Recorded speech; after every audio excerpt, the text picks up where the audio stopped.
And welcome back to Under the Sun podcast. I'm your guest today. That was crazy. You really took initiative there. Yes. Welcome back. I'm your host, Bree.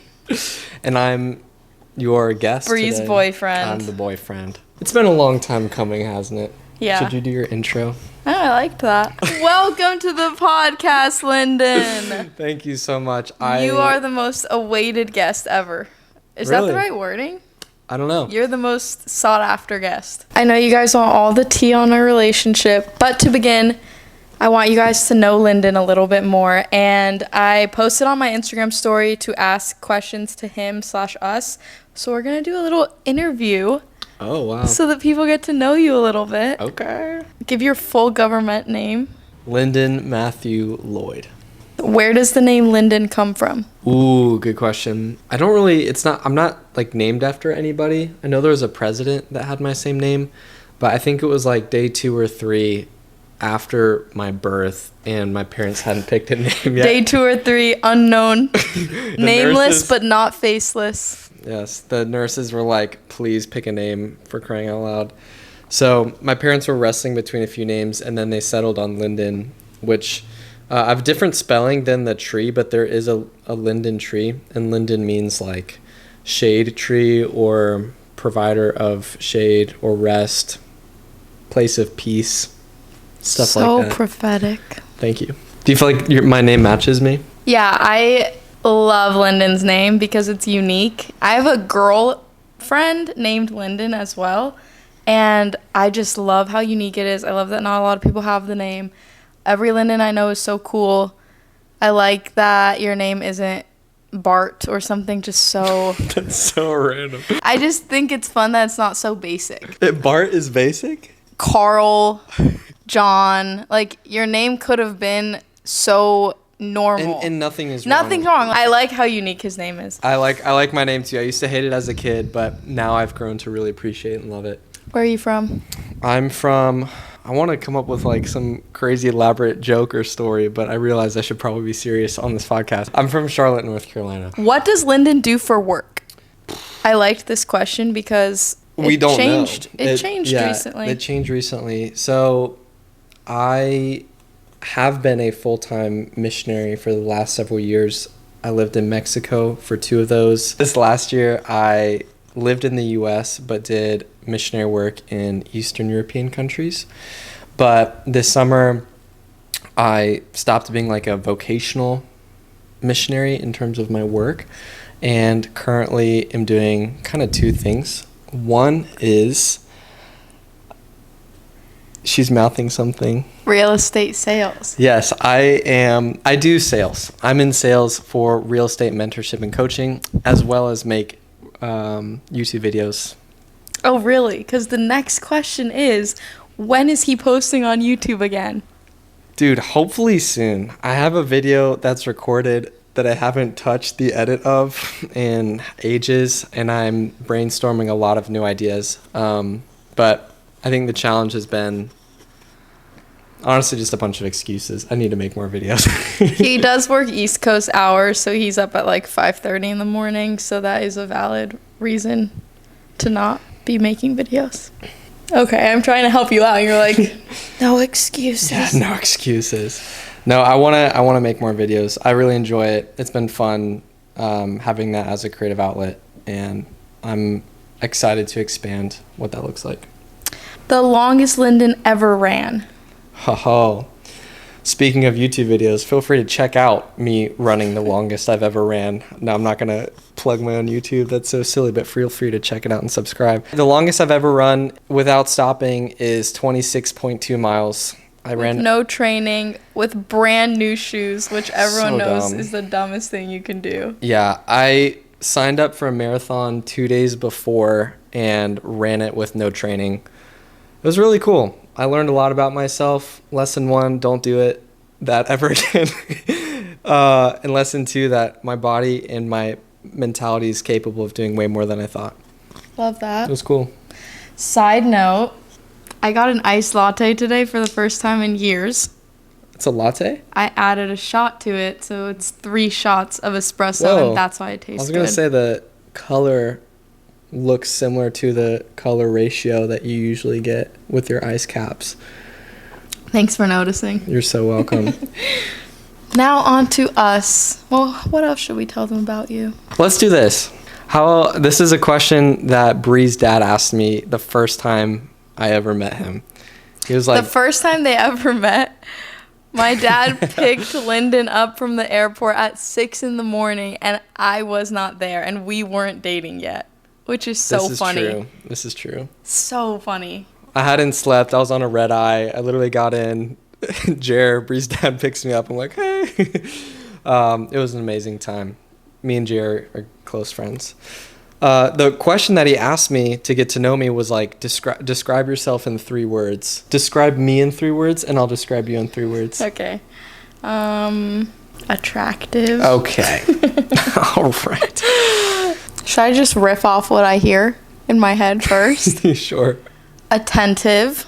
Oh, cool. Should I Google what that means? It's what I thought of, but I need to make sure. Paying close attention to something. Yeah, you're attentive. You're an attentive listener, an attentive person. I like it. Attentive, kind. Okay.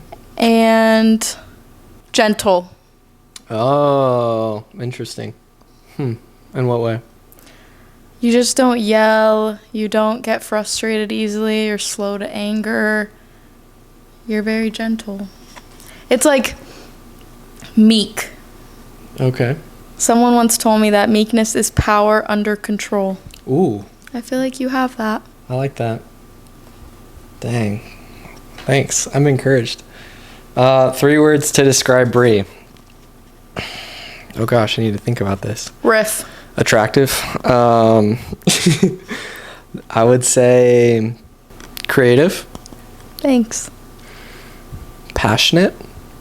You're passionate about what you like or what you really care about or what you're thinking about, and then you're very unpassionate about things that you don't care about.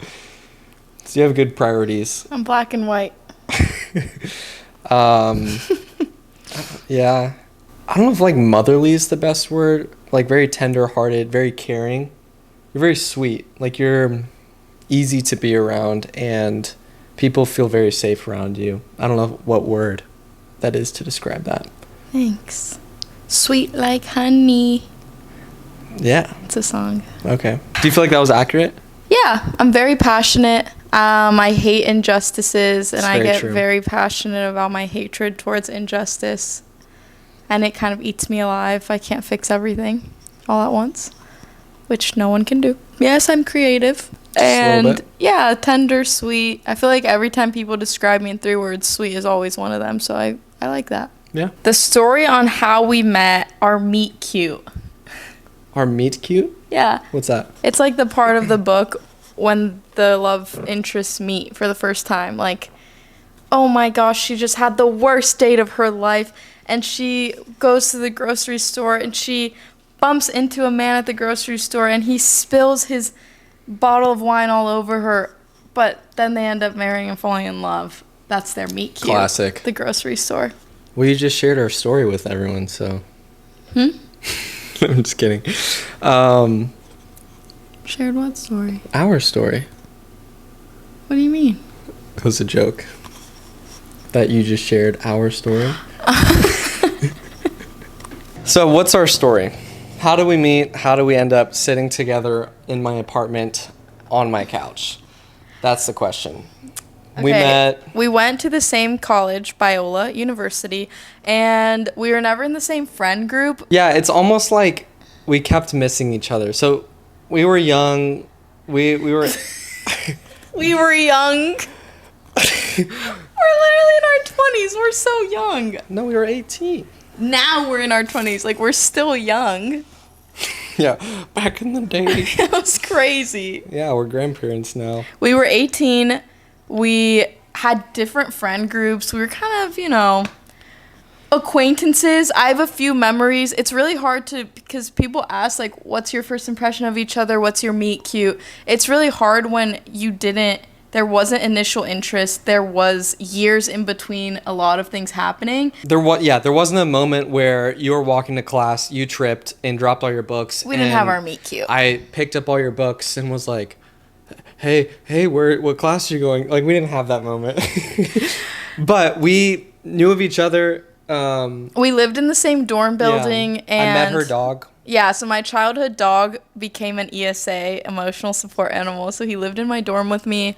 And that is like my child. Like I could cry if we talk about Rusky. And it brings me joy that Lyndon got to pet him. I have a distinct engraved memory of Lyndon petting Rusky. Aww. In my head in front of our dorm building, and it makes me so happy. But yeah, my first impression of him is that he was very kind. Thank you. But we just weren't friends. Like, I became best friends and lived with his friend group once he left college. I was only residentially there for 3 semesters, and then I left. Yeah. So we just had a lot of overlap. But yeah, fast forward, I am back in my hometown before COVID. Before COVID? Yeah. No, it was during COVID. During COVID, and I'm at a local kind of niche coffee shop. Walk in, see Bree in Charlotte, North Carolina, which is like, this is so random. And we had a really cool conversation, got to connect. I wrote it down in my journal. Can't remember a thing I said. But we had a great time, and I was like, oh, that's like so cool. Hey, how are you? Hey, what's up? Hello. I said, hey, what's up? Hello. Right before we left the coffee shop, he looked at me and was like, I don't know when I'll see you again, but I'm sure I'll see you soon. Like, see you one day. It's kind of creepy. So weird. And then he moved to Mexico.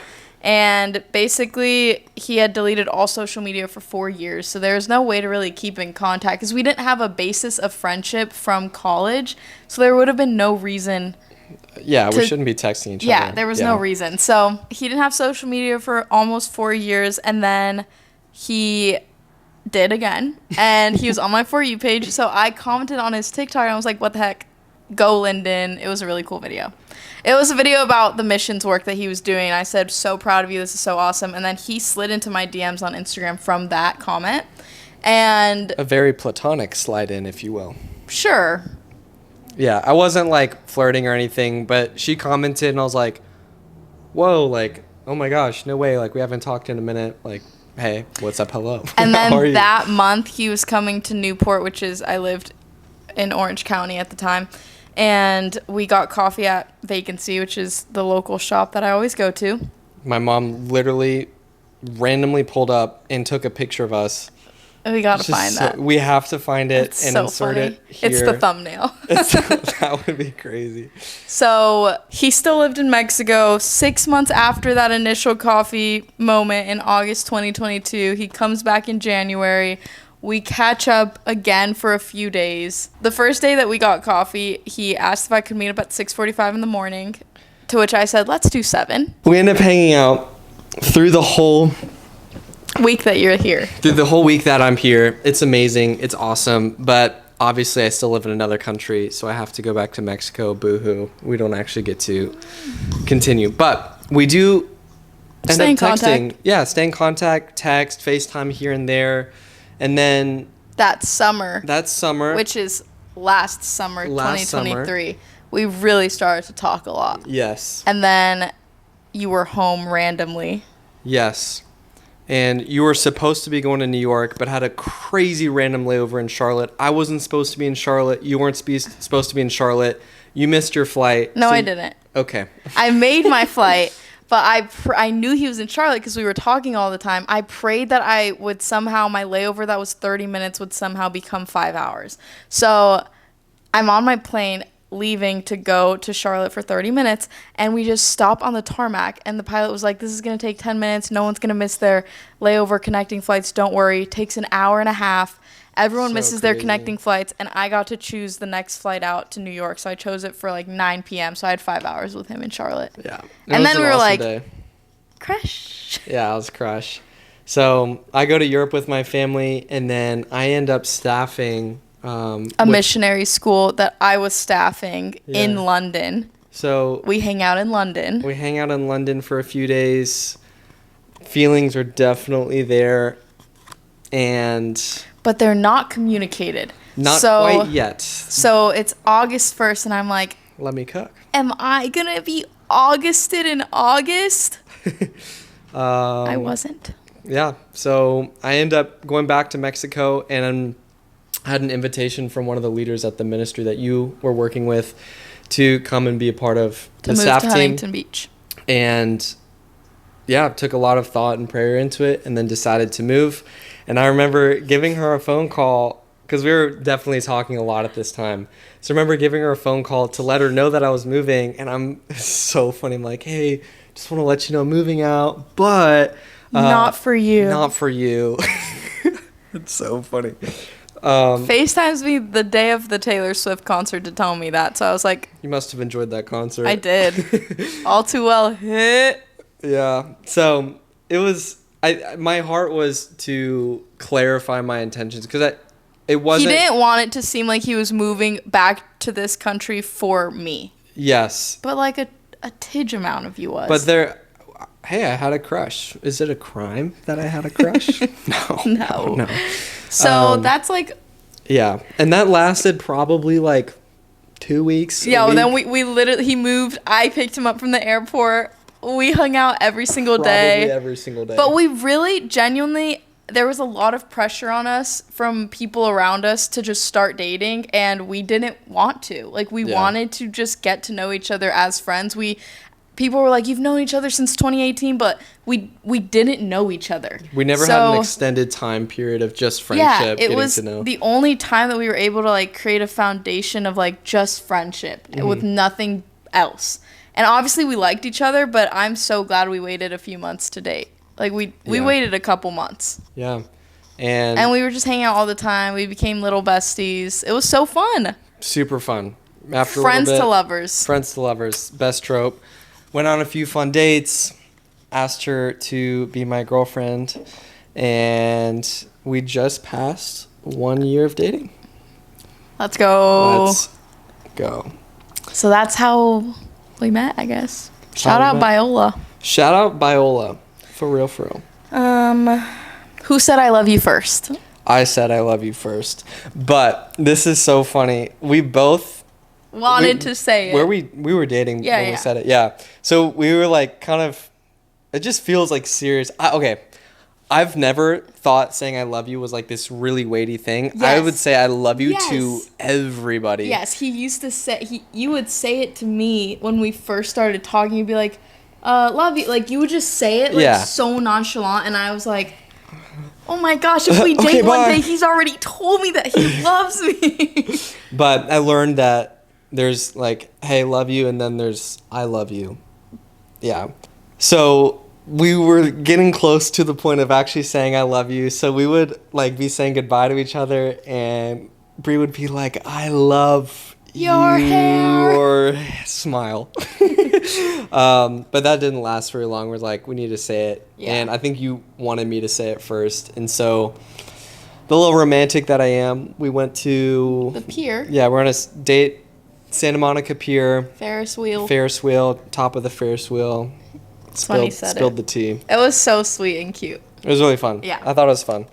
Does he know your coffee order? What's your favorite? Okay, that's random. Does he know your coffee order? Of course. When we were in London is when I learned your coffee order. Yeah, he texted me when we were in London, or he bought my coffee, and he texted me and was like, what's the coffee order that is guaranteed to make you smile? Like, I want to know it. So sweet. And at the time, I was an oat milk drinker. Who would have thought that you would convert me? I converted you. That's crazy. Whole milk. Was it weird going from friends to dating? How did you walk through that?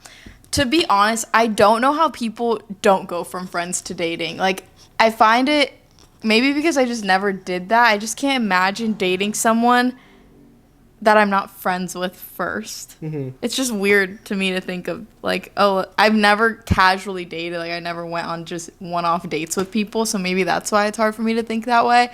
But I feel like it wasn't weird to go from friends to dating, because we always, like, once we were friends, once you moved here, we liked each other as friends. We just weren't dating yet. Yeah. I don't think it was weird. I prefer it as well. Favorite place you've traveled together? London was awesome. London was so fun. But we weren't dating. But we so weren't, yeah. It would be cool to go back as a dating couple. Or more. So true. New York was my favorite. New York is my favorite city. Yeah, Like, I just love New York so much. So it was really fun to go with Lyndon, but we were really sad because we were about to do like 3 months almost of long distance. So it was like very bittersweet. It's like a foggy day. Like, you know, the sun is somewhere. We were having fun together, but the gloom was looming.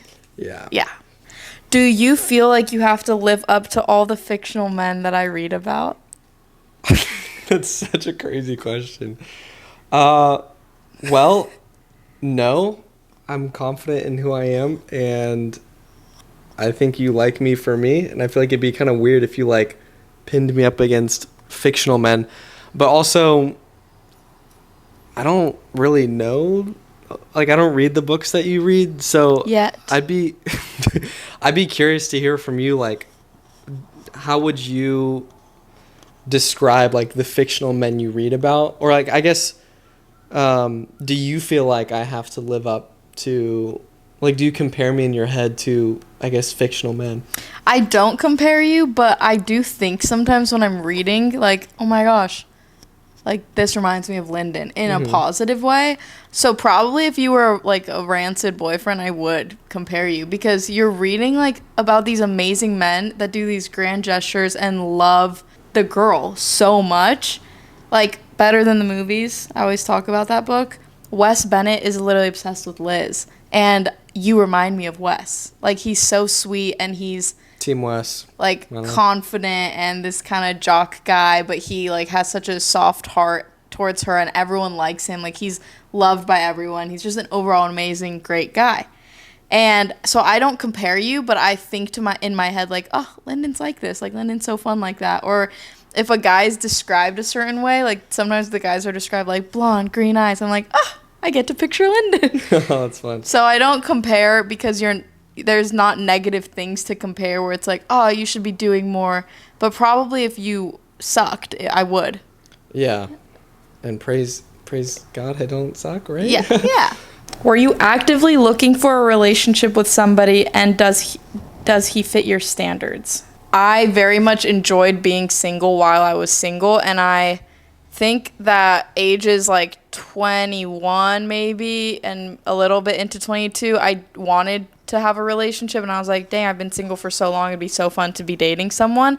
But yes, to answer that, does meet my standards, and I think I actually have had really high standards that I was unwilling to budge on, and I had actually just never met anyone that fit them all until Lyndon. So I was very, very content being single because I knew what I wanted and I wasn't willing to budge. So, favorite qualities about each other.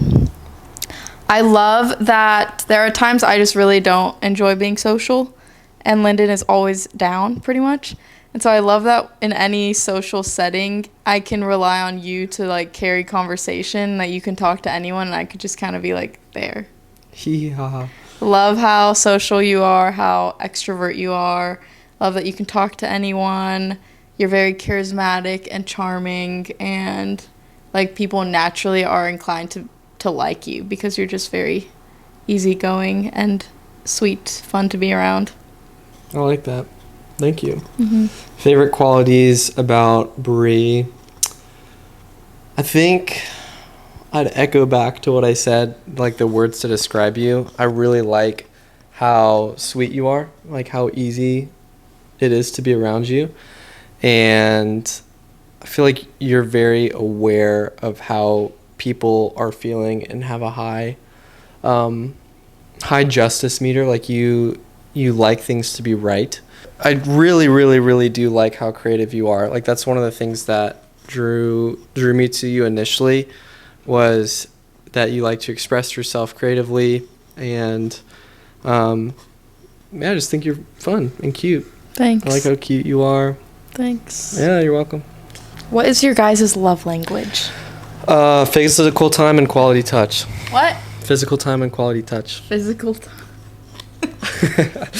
No, I think it's definitely changed for us depending on the different stages of where we're at in our relationship. But Definitely words of affirmation. Physical touch by far, though, for me is the biggest one. Yeah. I think physical touch, words of affirmation, and gifts are my highest. We sometimes will, like, we don't do this very often anymore, but when we first started dating, we would go through the 5 love languages and be like, what's your meter with these? Like, how am I doing in this area, and how do you feel like you're doing in that area? Yeah, like, what's your love meter at? Yeah.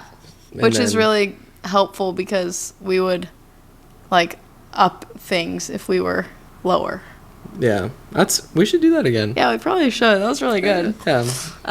We were lit for that. Gifts are like actually really high for me. Dude, that's a love language I've had to learn. I do not think in gifts, man. But it's like, I feel like tough. it sounds so superficial, but I feel like Lyndon has now understood that it's not a superficial thing, but like I just am very intentional in gift giving. Like, I love getting people gifts. I love the thought behind it. I love writing letters, which I know is like words of affirmation, but I just love the sentiment of a gift. Like, Lyndon went to Germany for maybe 12 hours and he brought me back a bear with a little Germany shirt on it.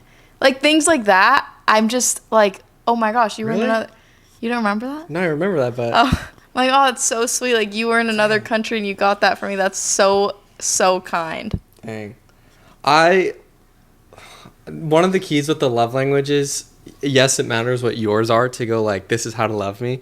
But I think learning the other person's, learning. Yeah. Because the way that I receive love is not the way necessarily that you receive love always. So for me, like, that is a huge area that I've had to grow is like, dude, remembering doing gifts, like, it's really stressful to think about. I don't know why. It's just like it takes so much brain space, and I'm like, I'd rather just like hang out and like give you a hug and go on a walk together and like even just like write you a little note or like a letter, but to like give you a gift. I love giving you gifts, but like it's just not where your brain goes. I just don't think that way. But I know how much you love it, and so it's a fun way that we get to love each other, and it's a really cool way. I can think through the lens of how would Bree be really blessed, like how would she feel really loved. Yeah. I think the whole like checking each other's meter thing is really important too in relationships, because I think like I remember when we first started dating, I would like come to the office to give you coffees. I'm like, this is the nicest thing I can do. Like, I'm like, oh, cool, thanks. Yeah, like, oh, that's so nice. And you're thankful, but it's not like that means everything to me. And to you, it's like, oh, it's so sweet she would do that, you know? Yeah. So learning each other's languages. Yeah. What has been your favorite date so far? I know mine. Okay. It's before we started like officially dating.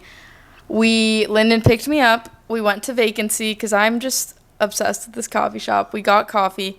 We drove up, and I didn't know what we were doing. So he drove us up to Malibu, and we went to the Getty Villa in Malibu. So fun. So pretty. That was a great date. Drew in the outside courtyard, and then we got food.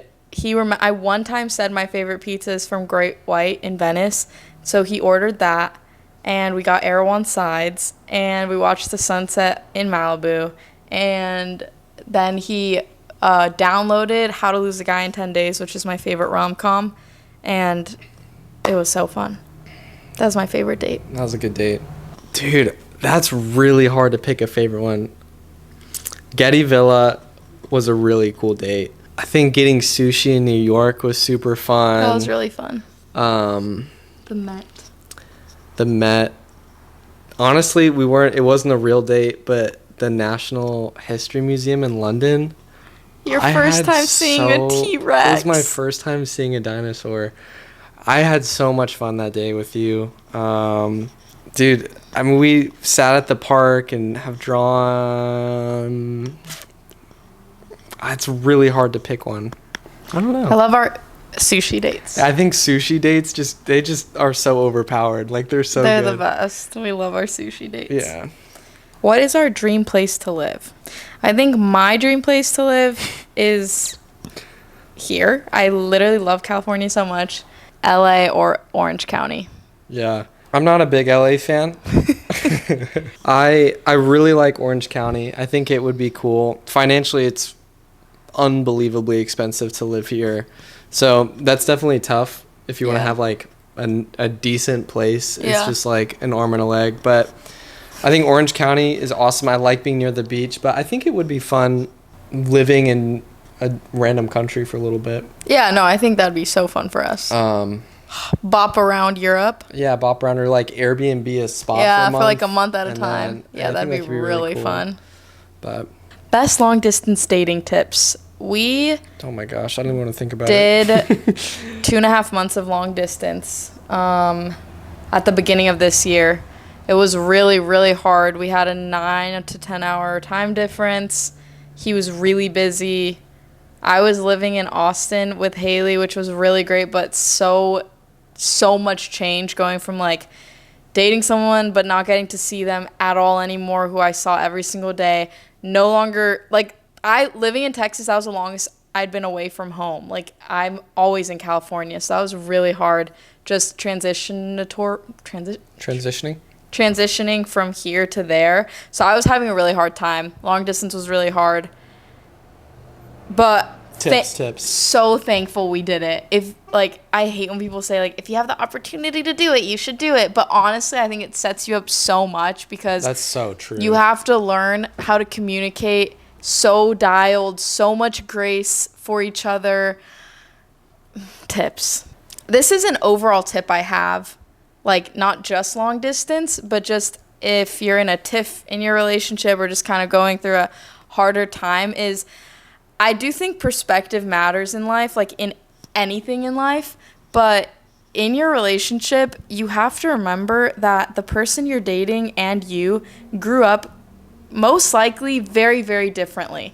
So like Lyndon grew up in North Carolina, small town vibes, completely different family dynamic in a lot of ways than me, and homeschooled, like just different. Till middle school, but still like completely different, like Southern family. Yeah. I grew up in the city of LA. Like I grew up with chronic illness and so many just different life. We just experienced life differently. I never had been to like really the doctor. Yeah, there's so many different things. Yeah, just very different. And I think having that in your head when you're in a relationship, it's true for friendship as well, but your relationship obviously is just like, there's a depth to it. Remembering that you just grew up so differently. The way they see the world is different than the way you see it. The way they experience the world, the traumas that happened to you guys as kids, the way you were parented, everything that makes up the facet of like your belief system, who you are, was different because you were raised by different people. So having that in your head gives you a grace to be like, oh my gosh, he doesn't know what I went through when I was a kid, and I don't know what he went through. Like, we could talk about it, but we didn't live that experience. So I think having that in your head gives you so much grace to learn that two people that came from very different lives are trying to come together and form one together in a way. You just have so much grace to communicate, to understand them. There's going to be misunderstanding, and to have like a desire to know the other person. Like you learn how to meet them because you have that thought in your head. Does that make sense? Yeah, absolutely. Giving grace, especially knowing like we have different understandings of things. My advice would be, what was the question? Long distance tips. I think this is just advice in general, but this definitely applies to long distance. Assume the best in the other person. I think it's easy to be offended by things, or if you're tired, or like you had an expectation that you would be on a FaceTime call and you like said no to hang out with somebody else so that you could connect, and then I was late because I had a ministry moment go later. I had a meeting happen, and then you just get upset. It's like, yeah, it's really easy to just and you're not in front of the person to demonstrate and show them that you love them and like give them a hug. And so it's just a frustrating experience to be long distance, but you really learn to see the best, to love the other person, give each other grace, and then just fight for it. Oh my gosh, it takes work, but it's so fun. It's so beautiful. I would never do it again. If we had to, of course I would. But, Yeah. I at all costs would want to not do it again. But. Yeah. Lyndon always either, like, we celebrated Valentine's Day long distance, and he sent, like, a giant bouquet to the house with a note in a vase. Like, he kept doing things that were so sweet. He would Venmo me for coffees. He would Venmo me to like refresh flowers in my room, and like vice versa. I would send him money for coffee. Like, we would set up FaceTimes that were coffee dates where he was literally at a cafe drinking coffee that like I paid for, and then he would literally send me money to go. Like, we would do things intentionally like that as well. Like, okay, we're gonna have like a date on Sunday night at this time, which would be like Monday morning for him, but we would just set up things that felt like we were still super intentional. Yeah. Because I think if intentionality gets lost, it's really hard to feel like loved or pursued. So I think the tip there is try to create new experiences. It's hard when you're every single day you're communicating and all you can do is be like, how are you? What are you doing? Yeah. All day, and then you can only just laugh about like memories that happened. Yeah. Versus if you're like coming up with intentional creative ways to have new experiences together. It was really hard though. Like, it was really, really hard and sad, and I'm so glad we're not in long distance anymore. It was really rough. My brother asked, does your family like him? Yeah. My dad loves Lyndon. I love Jer. And my mom does too, but like my dad is obsessed with Lyndon. My mom loves him. Everyone loves him. It's hard to not like Lyndon. He's just easy to love. Sweet. So everyone loves him. Everyone who's met him in my family, extended family, uncle, aunt, cousins, they're obsessed. I love it. He fits right in. And I love them. Does your family like me? My family loves you. Let's go. Let's go. What's our favorite movie to watch together? Okay, fun fact. She hates movies. Don't like movies. It's actually very hard for me to want to sit and watch a movie. I just prefer TV shows or TikTok, honestly. But last time I watched the Hunger Games series was when they were out in theaters, so like 2012, 2014, 2015, and I rewatched them. 2 of them with Meredith in Michigan, and then I went to Charlotte to spend time with Lyndon's family, and Lyndon and I watched the prequel and then the 2 other ones. So that was really fun. Yeah, we ate that up. The movie Parasite is one of his favorite movies. It's like a thriller. It's a psychological thriller. It's in Korean, so you have to like dial in to read the subtitles, and it was so good. Very eerie, and I was very scared. What's our favorite movie to watch together? Inside Out 1 and 2, or Despicable Me, the series. I saw all 4 of them for the first time this summer with Lyndon, and I love. The order goes 1, 2, 4, 3. Yeah. I think. That's good. Of best to last, or best to worst. So iconic.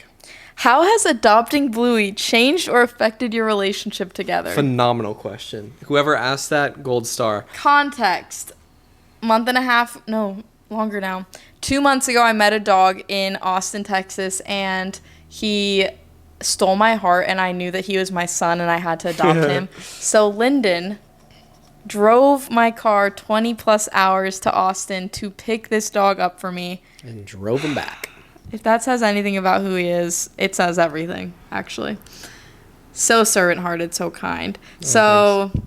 Bluey, fun fact, because he was with him alone for maybe 10 days, Bluey has a little bit of loyalty to Lyndon that overrides his loyalty to me. And it's actually really funny because I think he definitely sees Lyndon as, like, father that I must listen to. And then I'm, like, mother that I get to sleep with at night. Like...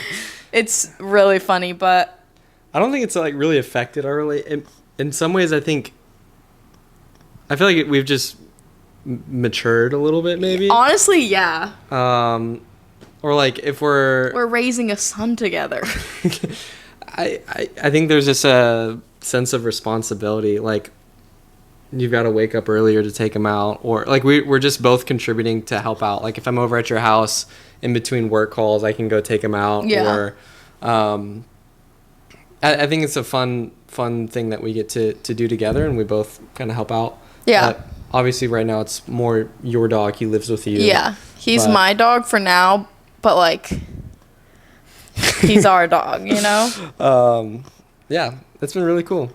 Yeah, I think feel it's been awesome for a relationship. I think it's been agree. fun. I think you're right. It's matured us maybe in some ways, but Yeah. it's so fun. It's literally so fun. Actually, we both, if we're not around him, we're like, oh my gosh, we miss our son. Yeah, like she was in LA last night. I was in HB, and the first thing when I woke up, I was like, Where's Bluey? I miss Bree, but where's Bluey? Yeah. Okay, got a lot of questions about how autoimmune disease or chronic illness affects our relationship. How do you support your partner with chronic illness? Dating with chronic illness, I'm always terrified it will be an issue. How does autoimmune disease affect your relationship? Maybe I'll speak first, Sure. since I'm the one with it.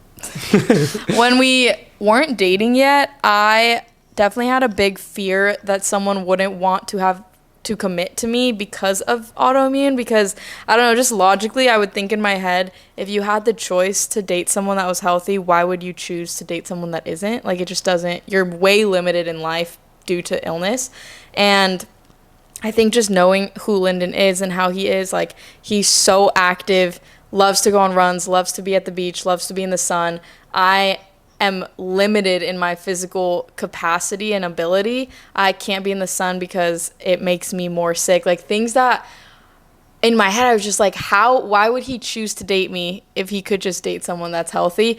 That was something I had to get over, but I don't know that I could have gotten over that until I dated someone. They proved me wrong. Like, they proved the fear wrong, which he's done. I got the most sick I've been in my adult life the month after we started dating, and that just sucked so much because I got diagnosed with Epstein-Barr and mono, which I think they're the same thing. It's really confusing. And I was experiencing fatigue, swollen eyes, the worst. That was a crazy time. I didn't even look like myself. Like, I look at photos and I feel like physical pain looking at them because of how horrible I felt. And I didn't even know how sick I was. I was getting fevers all the time. I would literally just sit on this couch with like a heating pad and blankets, and like I had no energy. I was so depleted. So I think in a weird way, I'm grateful that happened so early on in our relationship, because that was my low and that's not the norm for me. So I think Lyndon got to experience seeing me as like one of the sickest versions of myself, and I just hated that it happened so fast into dating, because it felt like, I don't know, I think when you're sick you have like a desire to mask it as much as you can, and obviously like the more you're comfortable with someone, the more you let them into seeing the raw sick you. But I don't think I was there with you, because it was literally like month 1 of dating. Yeah. So it kind of exposed that quickly, which now I'm thankful for. And it was really hard because I was like, we've been dating a month. Like, he's going to be like, this is too much. I can't keep dating you. Mm-hmm. So that was my fear. He just proved it wrong over time. What's it like for you? It's such a good question. I think that honestly has been we talked about that before we started dating, and I think it's been an ongoing conversation throughout our relationship that's been a huge factor. Like she said, extremely active. Like, my favorite moments in life are in the sun and high activity levels. And for Bree, that's something physically that she has a limited capacity to do. So I think it's definitely hard. I think there's been moments where I felt like I've like grieved being able to do that with you. But I think on the flip side of that, I think there's hope in my heart. One, that God is going to heal you, and to continue to pray and press in and believe that God will do that. And then any way practically that we can help you get healed, and even just push yourself as much as you can and within like the boundary of what you're capable of to help grow your ability to do different things, while also taking care of you. I think there's so many sides to this. There's days where you get discouraged and I'm really the one that's like, hey, like, I don't know, the source of positivity. And I think there's been days where I've been really discouraged too, where you're like, and I think that obviously that's hard on you, but I think it's just also real and like just wrestling with that reality. But the exciting part is we've been able to find creative solutions in the middle. So for example, I love the beach, I love to surf. So instead of being upset, like, why can't you be at the beach with me and surf at UV 10 at 100-degree day? Like, well, Sunset. let's just go at sunset and you can sit on the beach and read your Bible or journal and enjoy, and I can surf and we can do that together. Or when you're feeling good, you can go to Pilates class, or we'll go on long walks together. Things like that. So we find, I think, really special ways of where we can meet in the middle, and those extreme sports have become, I guess, just like personal outlets for me. So Which is also just good too. Like, it's really good to have our own things. Like, yes, bookmarks, I think, in a lot of ways is my thing. Like, I love doodling and creating something that's just like, it's just me and my iPad. Yeah. And it's something that I do when I'm not feeling good because it's so minimal effort. Like, I'm literally just laying in bed. And then that's like my time. Yeah. And then your version of that is going on like a 10-mile run. Yeah. Yeah. I remember before we were dating, we had a conversation. Maybe we were already dating. No, I don't think we were dating yet, because I remember in the conversation you were like, it's actually, it is a positive thing, Bree, that I'm taking into consideration your sickness. Yeah. Because that means I'm thinking deeply about it and thinking deeply about in what ways not only will it affect my life, but like your life, like how our lives would work together. And I remember, like, even that, it's just the reframing of that thought helped, because it's so negative to be like, no one's gonna want to commit to me, like, I'm sick, why would they want to date a sick person? Yeah. But to let the person that is considering dating you, like, think about the fact that they'd be choosing to date you, like, it's not a negative thing. You should want someone that is considering your illness and considering the weight of responsibility of essentially being a caretaker if you date unto forever. Yeah. So, Yeah. yeah. I think too, the harder part of that has been, like, you grew up going to doctor's visits, and like that's just a normal thing. Like, things like that. Like, you've understand what it's like to grow up with a chronic illness. I've had, before dating her, haven't really had any real context personally. Like, I've always been super healthy and active and never really have gone to the doctor before, and so it's just like weird to me to learn, but it's helped me grow in my compassion to see other people. Like, now I think I'm a lot more aware of other people in a room that might be feeling a certain way. Like, it's allowed me to be a lot more aware and attentive to the needs of people and how I can serve and help people who might need some extra care and help. Yeah. So that's been really cool. I think it's helped me grow as a person a lot. I Grow in think, compassion. for sure. And grace for people. I think, like, a lot of our friends, like, a lot of my friends have chronic illness as well. And I feel like, yeah, you've grown in your ability to see people. Like, you notice in a room if someone's sick without them saying it. Like, you can notice the person with fatigue or the person with brain fog, or you just notice. And I think that is something that you've grown in the last year of just being around it more. Like, Lyndon now knows when I'm not feeling well. Like, I don't have to say anything. Sometimes before you do. Yeah, like, he'll, like, literally be like, your cheeks are red, you need to, like, stop. Yeah. And just pick up on signs. Yeah. Yeah. It's really fun. Yeah, it's cool. But what would your advice be to someone that is single with chronic sickness and has that fear that no one would want to date them, as someone who chose to date a chronically sick girly? Don't settle. I mean, I think that'd be my advice for anybody. Yeah. But I feel like if you're already wrestling and struggling with, like, oh, like, why would anybody pick me? Like, I've got my stuff. I mean, you'd probably be more likely to settle for somebody who probably is not a good fit. That's good. Or wouldn't treat you well. But it's something your dad actually told me I was just thinking of something.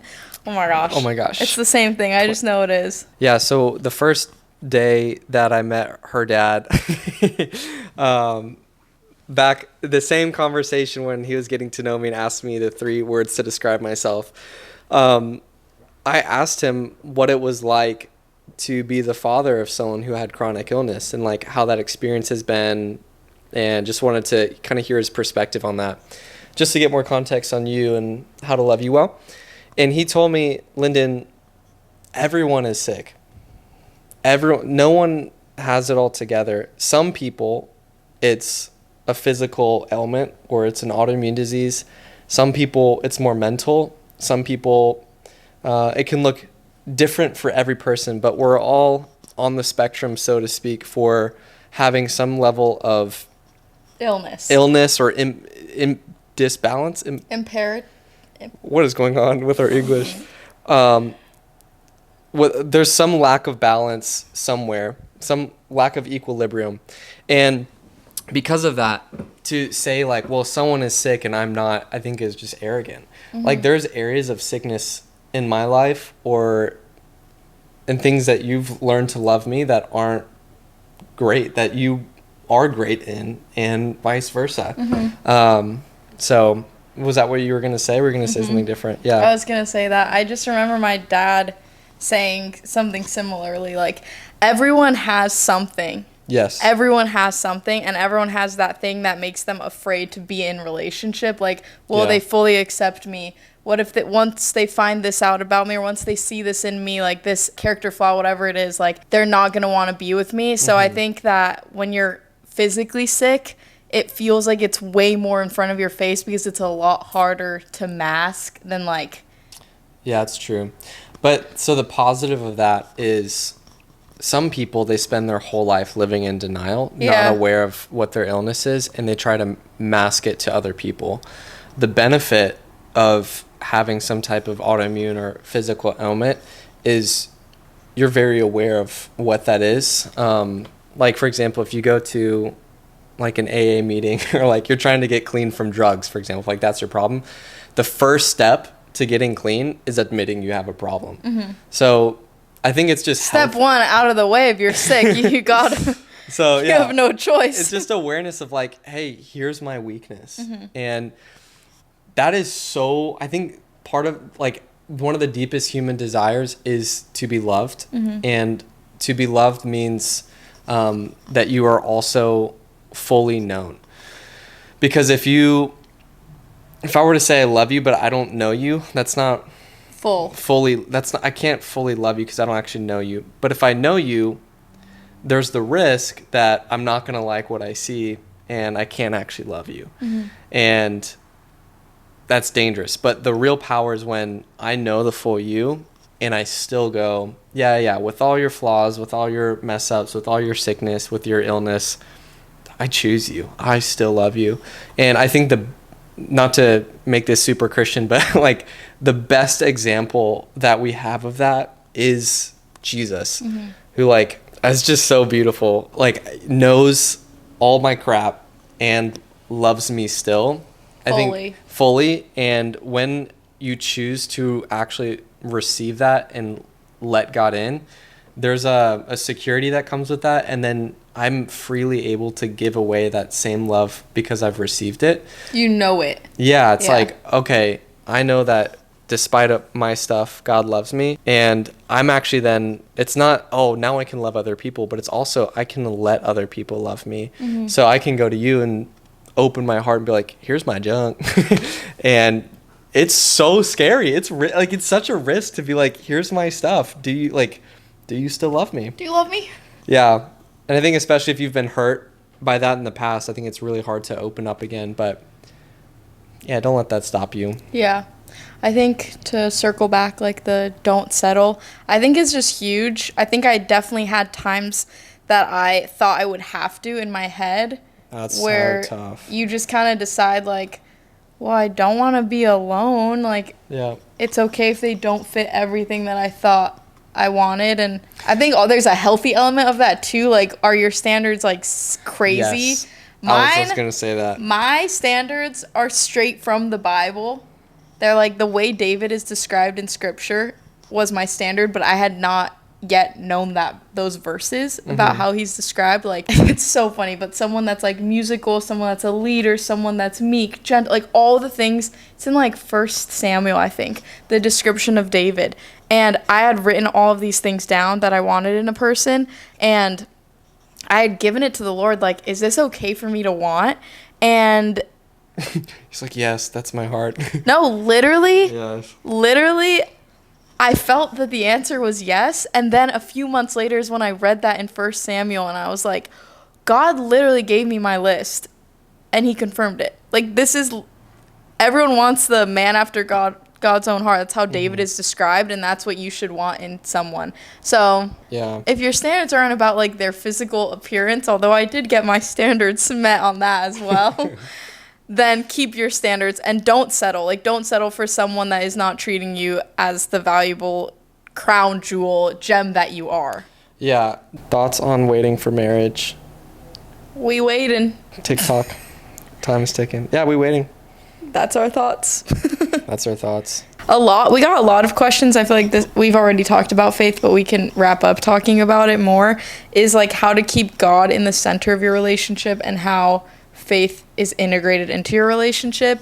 And yeah, both of us are Christian. Both of us love the Lord. Both of us have spent time as missionaries. Lyndon way more than I have, under definitely more severe circumstances and for longer periods of time. But great question. I think we've had ebbs and flows of keeping God really locked in as number one and center. Both of us have been in such interesting phases of life where in a lot of ways, like, our faith is dependent on ourselves and not dependent on being in a Christian college or being in a missionary organization. And I think that made it the transition from kind of having a lot of accountability to read my Bible, to pray, to be around Christian community, to love God, like my accountability in that way, my dependency in that, not being on anyone but myself, made it really hard to be consistent for a while. And so I think it happened to be the same time that we started dating that I transitioned out of ministry. We've had our ebbs and flows with, I think, keeping God super in the center, but I think it's always been our desire for him to be integrated. And I think as you're dating someone, you want your relationship with God to be yours and God's with a healthy boundary there, because we're not married. Yeah, like, so there should like, be... I'm not your spiritual leader right now. No, like, there should be David. There should be boundaries. I think in a dating relationship, there should be boundaries. There should be emotional boundaries. It's not just like, don't have sex till marriage. Like, there's physical boundaries, of course, but emotional boundaries and spiritual boundaries. Yeah. And I feel like if one goes way ahead, like, if you're having crazy physical boundaries, then I think it's just natural that the other two follow. Yeah. Or vice versa. Matthew 6:33 says, "Seek first the kingdom of God, and all else will be added to you." And that desire being both of our desire, like, that's our heart's desire, is that God, we would seek him first, and everything else would be a byproduct of first seeking him and knowing him and loving him. And I think we like each other more. We're better to each other when we're seeking him first. The Lord, yeah. And I think we've both had a lot of unhealth in our hearts when we're not pursuing God hard, because it's just like your fears, your insecurities come up when you don't have that. The beginning of the summer, I was so inconsistent with reading my Bible, and that's the one thing in my relationship with God since I was literally 5 years old that I've always done. Like, you brush your teeth at night, you read your Bible. That's just always been engraved in my head. I've always enjoyed doing that until this last year has been one of the harder times for me to stay consistent in that discipline. And I felt so trapped in my thoughts this summer. I felt captive to my thoughts. I didn't feel like I knew how to get out of them, and I felt like everything I tried to do wasn't working. So I gave myself the challenge of reading the whole Bible in 30 days, including audiobooking it. And which is very, very hard to do, by the way. For sure hard to do. And also, most people have normal jobs where they can't do that. Like, my job, I'm doodling bookmarks. I can listen to the Bible. Do you know what I mean? Like, I have the ability to do that, whereas I understand it's a luxury to have the ability to read the Bible in a month. But I had it, and I decided, like, this is kind of my last hope to help my brain because I felt so off balance. And it did its work, which is crazy because it's things we know, like reading the Bible, taking your thoughts captive. All of these things are biblical truths that you think will help you, but then you don't apply. And that was where I was at. I was like, well, I know it's going to work, but I don't want to do the application, do the work. And I did it, and I felt significantly better mentally, like night and day different. I feel like you can attest to that. I was having mental breakdowns all the time. They kind of stopped, which is awesome. So when I'm balanced with God, I'm balanced as a person, and thus I'm a better partner, I think. Yeah, I think God just made humans to worship him and to love him, and when we're not and we do things by ourselves, we suck as humans. Yeah. And I think we've both, the transition out of being quote unquote professional Christians, like I was a Christian as my job. Mm-hmm. And like I traveled and spoke about being a Christian and invited other people to be a Christian too. And God absolutely changed my life. But when you're around a context where all day, every day is worship and preaching and reading and praying, and you're facilitating those moments, and then all of a sudden you're no longer a part of that on a day-to-day basis, and you go to work and have normal life things happen, it's like, oh, it really puts into, I think it just reveals what's truly in your heart. So that's been cool to not have my relationship with God be dependent on the environment that I'm in necessarily. Mm-hmm. And yeah, I would definitely agree with you. The moments that I'm being really intentional with the Lord, life seems to be a lot better. And the moments that I'm like, I can do this by myself, life tends to get gets very stressful and overwhelming, and I get so caught in my head. So that's been something I think we've had different approaches to that. Like you read the Bible in 30 days. That's crazy. I think consistency is really important. Setting realistic goals, like, hey, I want to read the Bible every single day. Like that's a realistic goal. I don't have to climb Mount Everest here. But yeah. Keeping God in the center. I think God's always teaching us things and different things. So it's fun to ask each other what the Lord is teaching us. Lyndon will ask, how did you see God today? And I think it gives you a lot of reflection. Even that's such a good journaling question to ask yourself, like, how did I see God today? True. And it's fun because you're hearing about each other's day through the process. And I have a lot of dreams. And so getting to share the dreams that I feel like are from the Lord, like nighttime dreams, not like, I have so many dreams. I have a dream. I also have 2 alarms that play every single day on my phone. 10:14. That's when we started dating. So that is just a reminder, hey, to pray for our relationship. And then I have one that happens at 3:10 every day to pray for Bree's healing. So even just like small things like that, like, okay, no matter what I'm doing, even if it's not like this crazy, I'm on my knees, like crying out to God, like even if it's a 10-second, just like, Lord, like just asking for your healing or whatever it is. Just moments like that to bring us back to keep God at the center. Yeah. Yeah. An incredible thought that I forgot, so. It's probably so good, though. Thanks. I appreciate that. I really want dinner. It's dinner time. Thanks for listening. Hope you guys enjoyed. Last thoughts? Jesus loves you. Really? Yeah, really. A lot. Yeah. Don't settle. Thankful for you. Thankful for you, too. Love you, Pookies. Talk to you soon. Bye-bye.